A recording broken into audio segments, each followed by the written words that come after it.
अपने गुस्से से जाहिर करती है। और प्रेमचंद लिखते हैं कि जब उसका पति वापस लौट कर आता है तो स्त्री पति के बल पर ही अपने को मर्द के रूप में यानी ताकत के रूप में शक्ति के साथ अपने संबंध को जोड़कर देखती है। इसलिए वो पति को समझाती है कि उसके साथ ये दुर्व्यवहार हुआ है और ये गलत हुआ है। पति भी सहमत है, खड़ा दिखाई देता है बहुत दूर तक आनंदी के साथ, और आनंदी रिट्रीट करती है, उसका पति रिट्रीट नहीं करता। तो ये परिवर्तन की वो जगह है कि जहां स्त्री परिवार को बचाने के लिए अब अपनी बात वापस ले रही है, लेकिन वह गलत ही है, गलत सही नहीं हो जाता इससे।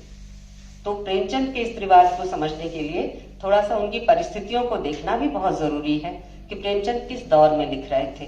प्रेमचंद जिस समय लिख रहे थे वो एक सामाजिक संक्रमण का काल था। स्त्री और स्त्री से संबंधित सारे मुद्दे, परिवार और परिवार से संबंधित सारे मुद्दे एक तरह से चर्निंग ग्राउंड में थे।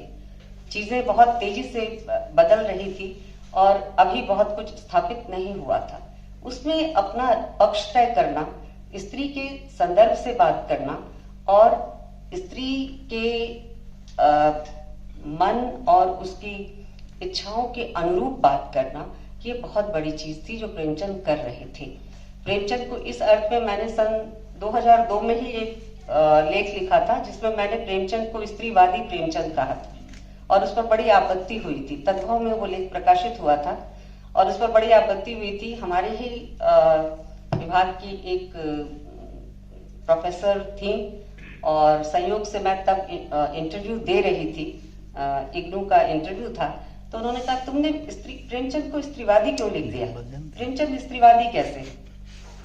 तो स्त्रीवादी कैसे हैं प्रेमचंद, ये समझना उन पैमानों के जरिए संभव ही नहीं है जो हमने अपने मन मस्तिष्क पर सेट कर लिया है। स्त्रीवाद का पहला जो पड़ाव है वो यहाँ से नहीं शुरू होता कि स्त्रियां विरोध करके सीधे अपने अधिकार को पा क्यों नहीं लेती, बल्कि कई बार विरोध करके अपनी बात रखकर पीछे हटना भी स्त्रीवाद के संदर्भ के अनुकूल ही पड़ता है और उससे मुद्दे को जाहिर करने में, गलत को गलत कहने में मदद मिलती है। प्रेमचंद ने ऐसा बहुत बार किया है।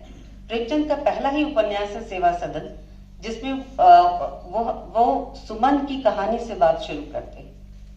इसको बहुत से आलोचकों ने अलग अलग तरीके से व्याख्यायित किया है कि ये दरअसल वेश्या जीवन की कहानी है, ये दरअसल गहनों के या और इस तरह की जो लालसाएं हैं, सुख और ऐश्वर्य से रहने की जो स्त्री की आकांक्षाएं हैं, उसके दुष्परिणाम की कहानी है।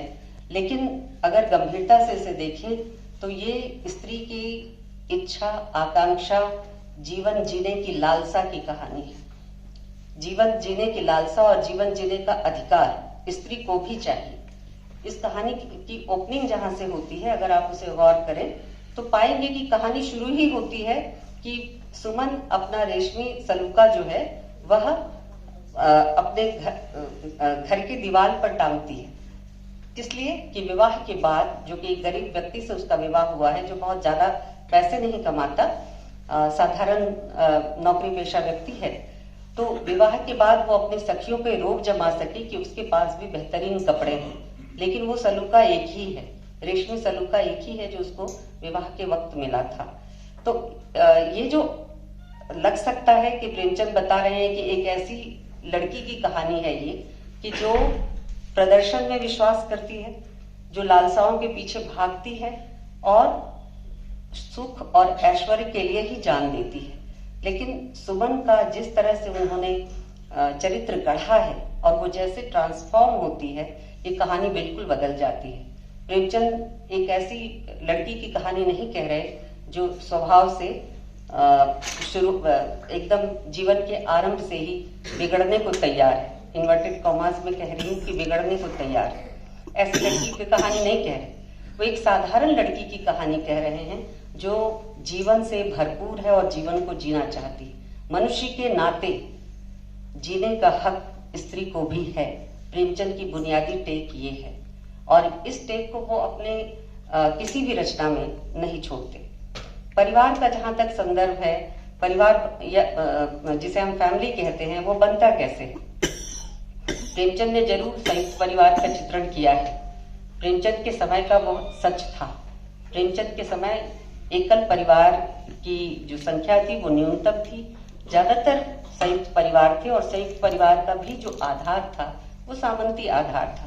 उसमें नए नए पेशे जन्म ले रहे थे, लेकिन जो उसका बुनियादी आधार था वो कहीं ना कहीं जमींदार और छोटे मोटे सामंतों के परिवार का आधार था और उनकी वो ह्रासकालीन स्थिति थी, ह्रासशील स्थिति थी। वो अब धीरे धीरे जमींदारी गई, धीरे धीरे सामंती सुख ऐश्वर्य और साधन गए, लेकिन अकड़ अभी बाकी है। बहुत सारी चीजों की जड़ में, बहुत सारी बदहालियों के जड़ में, उस परिवार की बदहाली के जड़ में ये स्थिति रही है और इस मानसिकता को प्रेमचंद ने कई उपन्यासों में दर्ज किया है।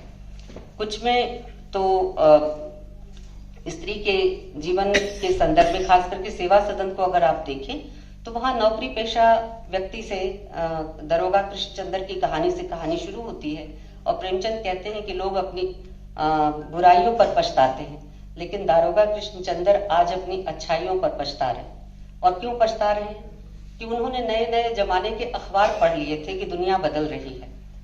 लोग अब दहेज नहीं लेते, लोग अब शिक्षित लड़कियों को, अच्छी लड़कियों को, सुशील लड़कियों को चाहते हैं और खुशी खुशी अपने घर के योग्य वर से, योग्य लड़के से उनका विवाह कर देते हैं। लेकिन सच्चाई जमीन पर कुछ और थी। सबको दहेज चाहिए था, कोई किसी बहाने दहेज मांगता है, कोई किसी बहाने दहेज मांगता है। निर्मला की कहानी भी यही है। निर्मला जो कि दो उपन्यास प्रेमचंद के ऐसे मानती हूँ जो मूलतः जिसमें और कोई समस्या उस तरह से नहीं आई है जितना कि स्त्री और स्त्री के जीवन से जुड़ी हुई समस्याएं आई हैं। उसमें निर्मला का स्थान अन्यतम है। निर्मला एक ऐसी स्त्री की कहानी है जिसका नाम निर्मला है, नायिका के नाम पर ही ये उपन्यास है, लेकिन ये बेमेल विवाह की कहानी है और वो भी धन के अभाव में। ध्यान रखिएगा, प्रेमचंद के यहाँ बेमेल विवाह किस तरह के हैं उसकी कैटेगरी भी अलग अलग है। बेमेल शब्द यानी जिसमें कोई मेल ना हो, ये शब्द केवल उम्र की अवस्था के अंतर से बेमेल नहीं है। कई अवस्था के अनुरूप वाले विवाह भी बेमेल प्रेमचंद ने दिखाए हैं। इसलिए जिस विवाह के भीतर प्रेम और स्नेह ना हो वही प्रेमचंद के लिए बेमेल विवाह है। आप याद कीजिए, गबन का नायक और नायिका जालपा, दोनों की अवस्था एक, दोनों की रुचियां एक जैसी, लेकिन सब कुछ के बावजूद दोनों के स्वभाव में कोई मेल नहीं था, दोनों की इच्छाओं में कोई मेल नहीं था और एक दूसरे को न समझ पाने के कारण वो विवाह अंततः बेमेल ठहरा। तो प्रेमचंद के लिए बेमेल विवाह की स्थिति वह थी, केवल अवस्था के अंतर से नहीं, जहां दिल ना मिलते हो, स्नेह ना मिलता हो, वह भी बेमेल विवाह है। तो अगर संक्रमण काल की जो पारिवारिक चेतना थी प्रेमचंद के यहाँ, वह तो आधार बनाती है, लेकिन संक्रमण काल के साथ साथ प्रेमचंद एक दिशा भी बताते हैं कि कैसे अब जो स्त्रियों की स्थिति है वो बदलनी चाहिए परिवार के अंदर, विवाह संस्था के अंदर, और वह बदलकर नए दिशा की तरफ, नए पारिवारिक आधार की तरफ उसे आगे बढ़ना चाहिए। कई नॉवेल्स में वो लिखते हैं कि विवाह, गबन में जालपा कहती है कि, सॉरी जालपा नहीं, रतन कहती है, जो विधवा हो गई है, वो रतन कहती है कि अगर मुझे पता होता तो मैं अपनी सभी साथिनों से कहती कि विवाह तुम्हारे लिए फूलों की शैया नहीं, कांटों की सेज है और ये तुम्हें साक्षात निगल जाने वाला जंतु है। क्योंकि विवाह के बाद अगर तुम्हारे साथ कोई दुर्घटना होती है, तुम्हारा पति नहीं रहता, तो फिर ये परिवार, संयुक्त परिवार व्यवस्था जिसके आप इतने गुण गाते हैं, वह स्त्रियों के लिए कोई भी आश्रय देने को तैयार नहीं होता, बल्कि आश्रय केवल इस स्थिति में देता है कि वह अधिकारहीन होकर उसके साथ रहे, उस परिवार के साथ रहे। आप ऐसे कई सारी विधवाओं की स्थिति प्रेमचंद की कहानियों में, उपन्यासों में पाते हैं, जहां स्त्रियों को अधिकार नहीं है, वह विधवा हैं और वो अपने मायके वालों के साथ रहती हैं। निर्मला में भी एक चरित्र है रुक्मिणी का, जो निर्मला के परिवार के साथ रहती है। वो बाल विधवा है और विधवा होने के बाद उसे उसके ससुराल में कोई जगह नहीं मिलती। संयुक्त परिवार का यह क्रूरतम चेहरा है जो प्रेमचंद पेश करते हैं। प्रेमचंद संयुक्त परिवार के पक्ष में थे ऐसा लगता है, लेकिन प्रेमचंद ने जिस निर्ममता के साथ संयुक्त परिवार की कमियों को, संयुक्त परिवार की क्रूरताओं को, संयुक्त परिवार की बदहाली और उसके भीतर की जो कुटिलताओं को उद्घाटित किया है, उससे जाहिर होता है कि संयुक्त परिवार अब ज्यादा दिन चलने वाला नहीं। प्रेमचंद दिशा को स्पष्ट कर देते हैं। तो प्रेमचंद के लिए यह कहना कि प्रेमचंद स्त्रीवादी पैमानों पर खरे नहीं उतरते, मैं नहीं समझती कि बहुत उपयुक्त है, क्योंकि स्त्रीवाद का भी जो शुरुआती दौर है भारत के संदर्भ में, अभी तक तो स्त्रीवाद का कौन सा फेज कब शुरू हुआ यही नहीं तय हुआ है। स्त्री आंदोलन और स्त्री आंदोलन के इतिहास पर ठीक से 10 पुस्तकें नहीं। तो स्त्रीवाद के भारतीय परिप्रेक्ष्य पर अगर हम बात करें तो हमें देखना पड़ेगा कि उस समय स्त्रियां क्या लिख रही थी, कैसे सोच रही थी, किन मुद्दों पर बात कर रही थी, और प्रेमचंद कहाँ पिछड़े हुए थे, कहाँ उनके साथ नहीं चल रहे थे। प्रेमचंद जरूर कुछ जगहों पर उन स्त्रियों के सवालों के साथ नहीं थे, लेकिन ऐसी जगहें 100 में से केवल 10% थी। 90% प्रेमचंद उन स्त्रियों के साथ थे। पर्दा प्रथा के खिलाफ थे, दहेज प्रथा के खिलाफ थे, स्त्री शिक्षा के साथ थे, स्त्री के अधिकार, संपत्ति के अधिकार के साथ थे, और ऐसे न जाने और कितने मुद्दे हैं जिसमें प्रेमचंद अपने संपादकीय में, अपनी कहानियों में, उपन्यासों में, जिनको मुद्दा बनाकर प्रेमचंद ने स्त्रियों के साथ कदम से कदम मिलाया है, उनके मुद्दों को अपना मुद्दा बनाया है। तो एक जगह जरूर मैं कहूंगी कि प्रेमचंद स्त्रियों के साथ बहुत दूर तक नहीं दिखाई देते, जबकि स्त्रियां इस सवाल को उठा रही थी, और वो सवाल था स्त्री की बेरोजगारी का। बड़ी संख्या में स्त्रियों की बेरोजगारी के सवाल को स्वयं स्त्रियां विभिन्न पत्रिकाओं में लेख लिखकर उठा रही थी, लेकिन दुर्भाग्य से यह स्त्री की बेरोजगारी का मुद्दा न तो मुख्य दल की राजनीति का मुद्दा था, यानी कांग्रेस द्वारा उठाया जाना वाला मुद्दा भी नहीं था, और न ही किसी अन्य सामाजिक दल में स्त्री को संसाधन के रूप में देखकर उसकी बेरोजगारी का मुद्दा उठाया जा रहा था। तो प्रेमचंद इसमें थोड़ा सा पिछड़ जाते हैं, और बहुत कह सकते हैं कि यह इतना बड़ा प्रतिशत नहीं है जिसके लिए प्रेमचंद को कहा जाए कि वो स्त्रीवाद के खिलाफ थे या स्त्रीवाद के मुद्दों से वो पीछे खड़े दिखाई देते। ऐसा नहीं है। मैं आपको स्त्री के अधिकार पर प्रेमचंद कैसे सोचते थे इसका एक उदाहरण देना चाहती हूँ। आप बस एक छोटा सा प्रसंग है। निर्मला कहानी से आप सब वाकिफ हैं, इस पर टीवी सीरियल भी बना है, सबको ताजा ताजा इसकी याद है।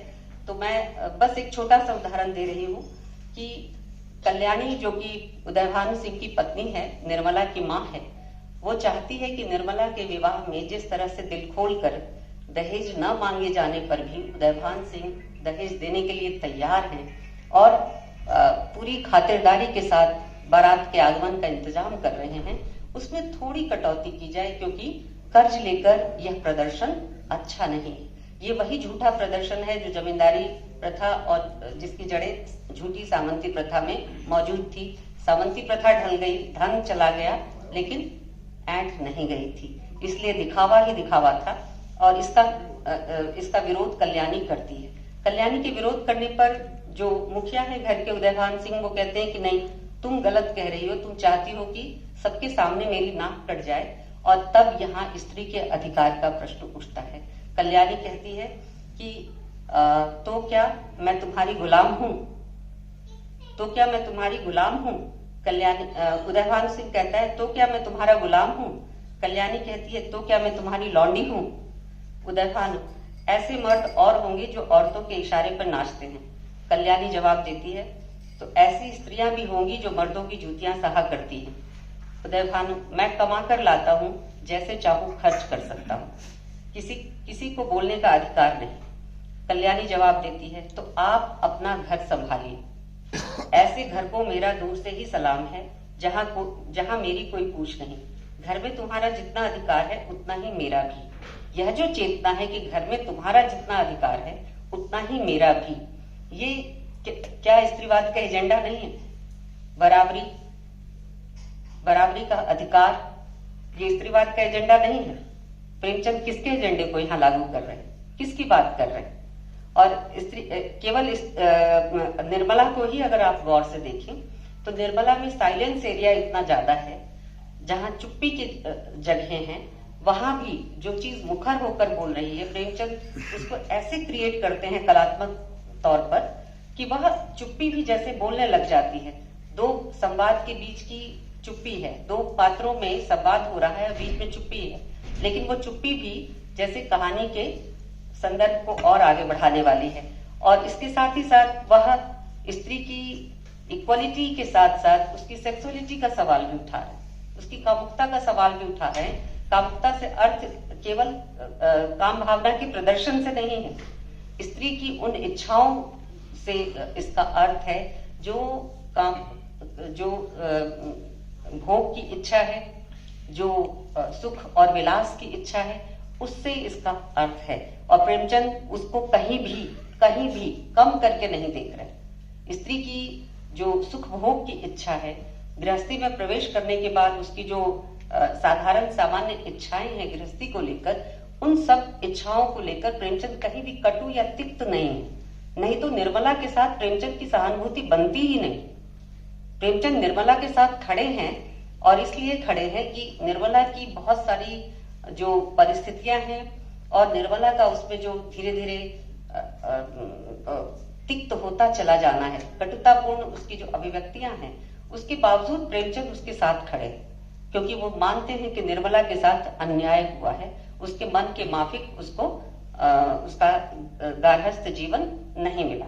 मैं एक उदाहरण आपको और देना चाहती हूँ कि प्रेमचंद परिवार के भीतर एक चीज ध्यान रखिए, आमतौर पर जब हम परिवार और स्त्री की बात करते हैं तो परिवार के भीतर हम सिर्फ रक्त संबंधों और रक्त संबंध पर आधारित जो रिश्तेदारियां नातेदारियां हैं उसी की बात करते हैं। लेकिन परिवार और परिवार के बाहर जो एक्सटेंडेड फैमिली है उसकी चर्चा भी की जानी चाहिए, और स्त्रीवाद को इससे बल मिलता है।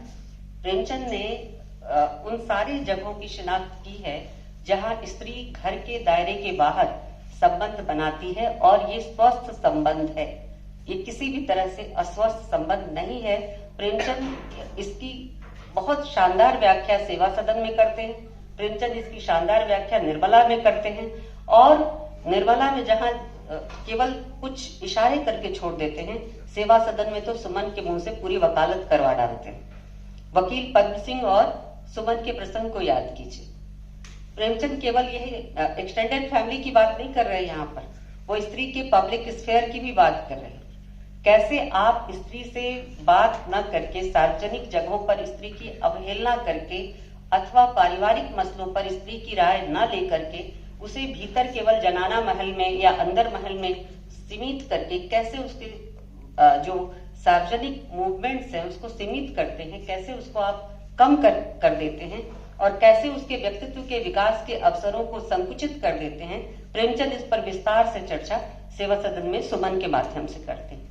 वो कहती है कि अगर उस दिन आपने मुझे अपने घर में आश्रय दे दिया होता जब मैं अपने पति के घर से बाहर निकली थी, गदाधर ने जब मुझे अपने घर में अंदर नहीं आने दिया था, क्योंकि भोली का नाच देखने के बाद मैं बहुत देर बाद अपने घर गई थी और इस वजह से उसने मुझे लांछित करके बाहर निकाल दिया था। भोली एक नर्तकी थी और चूंकि गदाधर को लगता था कि नर्तकी का नाच देखकर वो आ रही है तो वो बिगड़ गई है, जबकि वो उसी का नाच देखने के लिए शहर के सम्माननीय सारे व्यक्ति उसके वहां मौजूद थे, उस जलसे में मौजूद थे। लेकिन सुमन का जाना गदाधर को पसंद नहीं आया और उसने दरवाजे पर कुंडी भीतर से बंद करके रखा और अंततः सुमन को घर के अंदर प्रवेश नहीं करने दिया। घर मानो केवल उसी का था, परिवार उसी का था। लेकिन सुमन पद्म सिंह से कहती है कि अगर उस रात जब मैं अपने पति के यहाँ से निष्कासित थी और आपके यहाँ आश्रय लेने आई थी तो आप केवल समाज के भय से मुझे बाहर न कर देते या झूठ न कहला देते, आपकी पत्नी ने जिस तरह से आपका संदेश मुझ तक पहुंचाया वो ना पहुंचा होता तो शायद मेरा जीवन इतना नारकीय नहीं होता। इस तरह से मैं घर बाहर नहीं होती। कुछ दिन बाद मेरा पति मुझे मनाकर वापस ले जाता और मैं अपने घर की रानी होती, लेकिन आपने ऐसा नहीं किया। और पद्म सिंह को वह एक मित्र की तरह देख रहे हैं, परिवार से अलग विस्तृत परिवार की तरह देख रही है। सुभद्रा और पद्म सिंह का संबंध उसके लिए आदर्श पति पत्नी का संबंध था, और उस आदर्श पति पत्नी के संबंध में भी जहां इतना अविश्वास हो कि घर के अंदर एक दूसरी स्त्री अगर आ जाए तो समाज क्या कहेगा, और पत्नी कितने समय तक उस चीज को सहन कर पाएगी, खुद भी कितना उससे अपने को बचा पाएंगे। ये जो शंका और संदेह की जगह हैं, प्रेमचंद इसको हिट करते हैं। ठीक इसी तरह से निर्मला में आप देखिए कि मनसाराम के प्रति निर्मला का जो भाव है वो सिर्फ एक सखा का भाव है, क्योंकि दोनों हम वैसे हैं, एक ही उम्र के हैं। इसलिए वो कहती है कि मनसाराम जब पढ़ाता है तो मुझे अच्छा लगता है, मैं पढ़ने में मुझे मन लगता है। वो अंग्रेजी सीखना शुरू करती है कि मनसाराम इसी बहाने आए और दो चार बातें वो उससे हंसते कर ले, दोनों सखा भाव से बात करते हैं। इसके अतिरिक्त उसके मन में कोई पाप नहीं है। ये एक्सटेंडेड फैमिली है, एक्सटेंडेड परिवार है। निर्मला का पुत्र नहीं, केवल संबंध में पुत्र है मनसाराम, लेकिन निर्मला उससे पुत्र और मित्र दोनों का संबंध रखना चाहती है, लेकिन परिवार के भीतर से, परिवार के ढांचे के भीतर ये संभव नहीं होता, क्योंकि उसके पति और गदाधर यानी सुमन के पति दोनों ही महाशक्ति व्यक्ति। पितृसत्ता जिस तरह से औरत के चरित्र को प्रश्नांकित करती है, दोनों के पतियों में ये बुराई प्रेमचंद ने उभार कर दिखाई है। और विनाश का कारण भी, परिवार के विनाश का कारण भी पितृसत्ता, और पितृसत्ता में ये जो कह सकते हैं कि वर्चस्व की भूमिका है, जिसमें पुरुष ही प्रधान है, और उसकी समझ, उसके द्वारा लिए गए निर्णय और उसके द्वारा ठीक किया गया जो तरीका है वही प्रधान है, यही विनाश का कारण है। प्रेमचंद ऐसा कहते नहीं। प्रेमचंद के लिखे को अगर आप केवल लिखे को ही अभिधात्मक तौर पर पढ़ जाएंगे तो लगेगा कि प्रेमचंद निर्मला को दोषी ठहरा रहे हैं, क्योंकि निर्मला खर्चे में कतर व्योत कर रही है, निर्मला दूध के पैसे नहीं दे रही है, निर्मला बहुत सारी चीजों में कड़वी बातों का प्रयोग कर रही है, सुमन लालसाग्रस्त औरत है।